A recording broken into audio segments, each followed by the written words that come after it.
자, 오늘은 스윗 포테이토.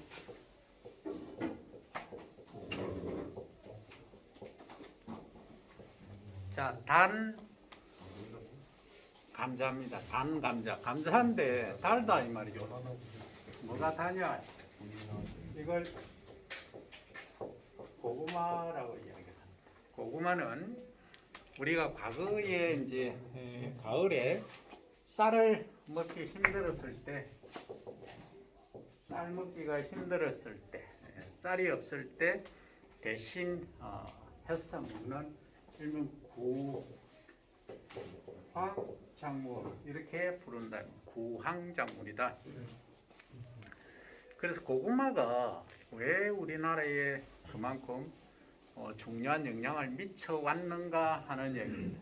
고구마 하니까 생각나는 게, 자, 옛날에 쌀이 없을 때 밥 대신에, 쌀 대신에 이걸 먹었습니다 하니까 사투리로 고매 하니까, 세자입니다 하니까 물고매 하죠. 물고매. 시골의 사투리로 물이 많은 고구마. 일명 과거에는 물고구마, 그 다음 타박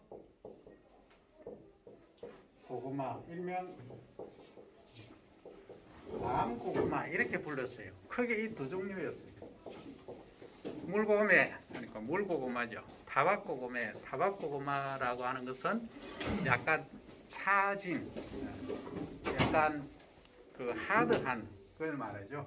그래서 일명 밤고구마, 이렇게 과거에는 불렀어요. 그런데 현대에 와서는 이 사투리 용어보다는 현대적인 감각에 맞춰서 사용하게 됐다 하는 거죠. 그러면 지금은 이제 어떤 종류가 나오느냐면, 첫째는 길이가 약간, 이게 고구마가 이렇게 생겼죠.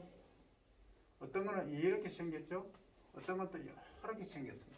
그 종류가 아주 다양해요. 다양하고 우리가 고구마를 쉽게 접할 수 있는 것은 무슨 고구마? 바야흐로 깊어가는 가을이 가고 싸늘한 겨울이 오기 시작했다. 자, 주변에 가니까 장작불 속에서 구워지는 이 군 고구마가 생각이 난다 하니까 동시에 생각나는 게 군밤이 생각이 나더라 하는 얘기를 합니다. 참고로 밤은 신장, 키드니, 콩팥이 좋습니다. 어쨌든 이 고구마는 이제 깊이 들어가기 전에 먼저 서두에 얘기하면 칼륨이 많다. K. 우리가 3대 영양소 하면 탄, 단지, 탄수화물, 단백질, 지방, 이렇게 되죠. 카보하이드레이트, 단백질, 프로테인, 지방, 리피드, 이 세 가지가 3대 영양소인데, 이 중에서 단백질을 구성하는 성분, 단백질, 프로테인, 이걸 구성하는 성분들이, 무기 성분들이 거의 있죠, 그죠? 있고, 또 무기 성분은 따로 존재를 할 수가 있습니다. 그런 핵심은 이 카보하이드레이트, 탄수화물하고 지방은 뭐냐? 전부 CHO로 구성이 되어 있다. 성이 조적이죠? CHO로 구성이 되어 있다. 그러니까 뿌리에서 흡수한 물하고 공기 중에 이산화탄소하고 결합 바인딩돼서 만들어진 것이 이게 지방하고 이게 뭐다? 카보하이드레이트, 탄수화물이다 하는 거죠. 그런데 이 단백질은 뭐냐? 아니다. 단백질은 그걸로 구성된 게 아니고 뿌리에서 또는 우리가 잎을 통해서 스프레이, 뿌리는 연면십이라든지 이런 걸 통해서 흡수하는 것이어야 한다는 게 결론입니다. 그럼 뭔가 다르죠? 그러면 이게 서로, 이것은 호환이 된다. 그 만약에 우리가 밥을 안 먹는다. 그죠? 그러면 밥에도 단백질이 있지만 밥의 주 성분은 탄수화물이죠. 당이죠? 그럼 당이 부족하면 뭐가 대체를 하느냐? 이 지방이 리피드 지방이 이 탄수화물을 대체를 합니다. 그러니까 안 먹으면 슬림해지죠. 살이 싹 빠지죠. 그런 결과가 오는 거예요. 그러면 만약에 탄수화물을 과잉 섭취했다 하면 이게 또 어디로 가겠어요? 이렇게 지방으로 또 가는 거예요. 그러니까 탄수화물을 과잉 섭취하면은 우리가 fat 해진다. 그러니까 웨이트가 늘어나는 거죠. 그래서 요 두 개가 서로 상호 호환 관계라 할까 했던 뭐 형제 같은 그런 관계고, 이 단백질은 좀 다르다. 그러면은 지금 고구마에 많은 게 칼륨이다 했죠. 그 칼륨이 고구마 속에 많이 들어있다라고 하면 뭘 통해서 공급을 해줘야 될까요? 뿌리를 통해서 토양에 카리 성분을 많이 투입해 줘야 되는데, 이게 고구마의 핵심입니다.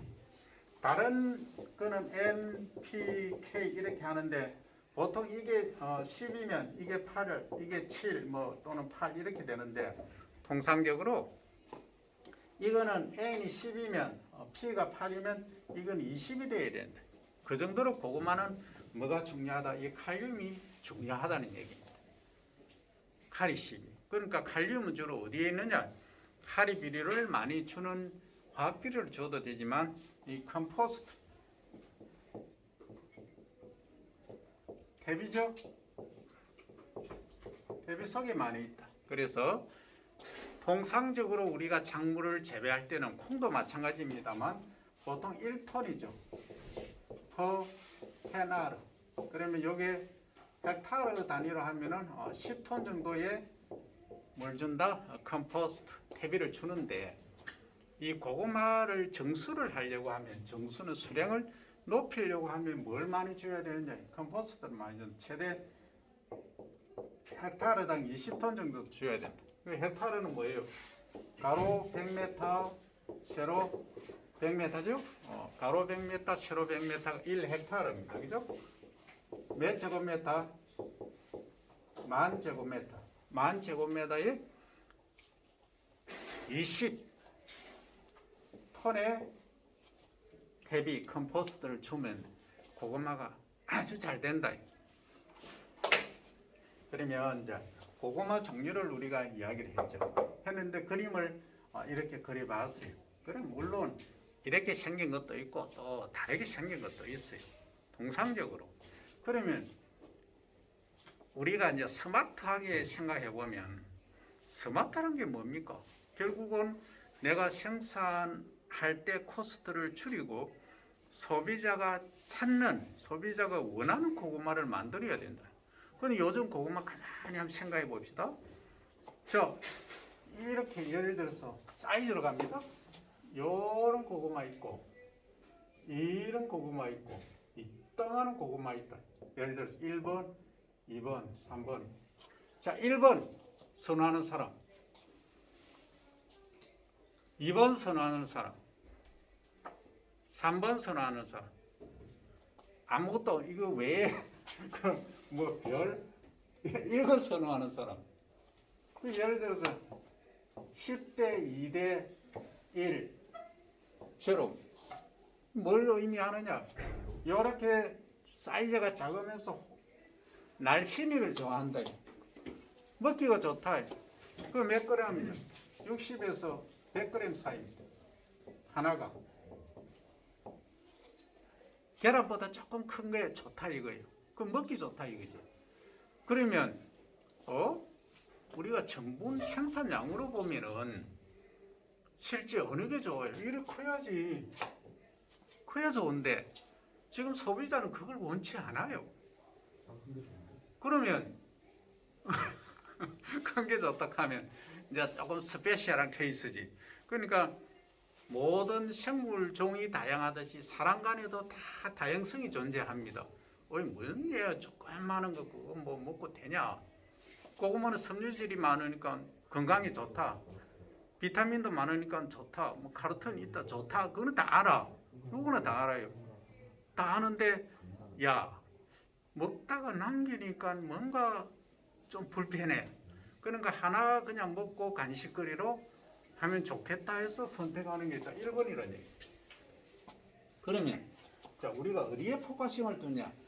우리나라는 첫째 우리가 생각해야 될 게 경지 특성이 경지 면적이 협소하다. 작다는 얘기예요. 그게 핸디캡이에요. 그렇죠? 그럼 두 번째 뭡니까? 노동 여기 비싸다. 그렇죠? 이게 문제예요. 그러면 경지 면적도 협소하고 노동력도 비싼데 싼 걸 생산한다? 일명 돈이 안 돼요. 이거 안 팔려. 안 팔려. 큰 거는. 그럼 어디에서 팔리느냐? 이것은 전분, 스타치죠? 전분 생산하는 데 팔리는 거예요. 그럼 어디에서? 주정에서. 그런데 주정 원료하니까 생각나는 게 카사바라는 게 있죠? 타피오카 있죠? 이런 애들이 동남아라든지 다른 데서 싸게 들어와. 우리하고는 비교도 안 될 정도로 얘들이 전분 작물로서 들어와요. 원료를 그대로 수입하는 거예요. 그럼 주정회사 술 주정 알코올 만드는 회사 가면 산더미처럼 세워놨어. 그게 다 뭐냐? 카사바 타피오카 이거예요. 일명 고구마예요. 일명. 그러면 1톤에 거기서 들어오는 거는 100만 원인데 우리 한국에서 생산한 고구마는 1톤에 300만 원이에요. 뭘 사용할 거예요? 단지 알코올만 뽑아내면 돼. 전분만 있으면 돼. 그럼 당연히 타피오카나 카사바 이걸 쓰는 거지. 그럼 우리는 이 국토 면적이 적고 경지 면적이 좁으니까 생각해야 될 것은 스마트한 생각을 해야 돼. 소비자가 원하는 거, 작은 거. 이거는 한 개 예를 들어서 이만큼 큰데 외국에서 수입한 하나 100원이에요. 하나 100원. 요건 하나 500원이에요.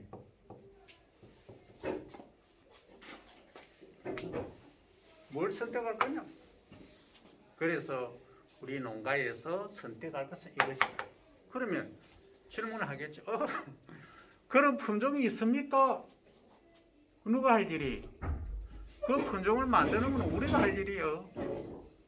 우리 스마트 농산업을 하는 농촌진흥청을 포함해서 이런 품종을 만들어내야 돼. 그런데 말입니다. 똑같은 품종이라고 가정하면, 야, 나는 요즘 소비자들 고구마를 과거에는 생으로 먹었다. 날 것. 날 것이죠. 그 생고구마. 그냥 고구마 있는 그대로 먹었다는 거예요. 그냥 씹고 껍질 채로 깎아 먹기도 했지만 그게 양분을 섭취하는데 더 좋더라. 또 히팅, 가열 비용도 안 들더라. 그냥 먹기에 아주 간식거리로 좋더라 해서 생으로 먹었죠. 두 번째는 가공을 하죠. 가공은 뭡니까? 전부 히팅이죠. 열로 가열하는 겁니다. 그럼 어느 걸 선택하느냐? 물론 고구마 튀겨서 칩도 만들고 아주 다양하게 많이 있습니다. 그런데 이제 이 생으로 날 것으로 먹는 용 하면 첫째는 많은 사람들이 생각해 단맛이 좀 있어야 돼. 그래야 좋아해. 우리가 블루베리와 아로니아의 차이점은 블루베리는 뭐예요? 생과로 먹을 수가 있어요. 아로니아는 생과로 먹으면 떫어서 탄닌이 많기 때문에 카테킨이라고 그러죠. 맛이 없어요. 그거 안 먹어. 그러면 블루베리는 생과로 잘 팔려. 그러면 아로니아는 안 먹어. 항산화 물질이 그렇게 많고 건강에 좋다는 건 누구나 다 알아. 맛이 없어. 안 먹어. 그럼 고구마도 어떻게 가야 된다? 요걸로 가되 맛이 좋아야 된다. 그럼 품종적으로 일단 육종에서 이제 품종을 만들어내야 되겠죠, 그죠? 품종을 만들어내고 두 번째는 우리는 또 재배법으로 극복할 수 있다. 그럼 재배법으로 어떻게 극복할 거냐? 자, 재배법에 관해서 설명을 합니다. 어떤 재배법으로 가야 될 것인가, 그죠?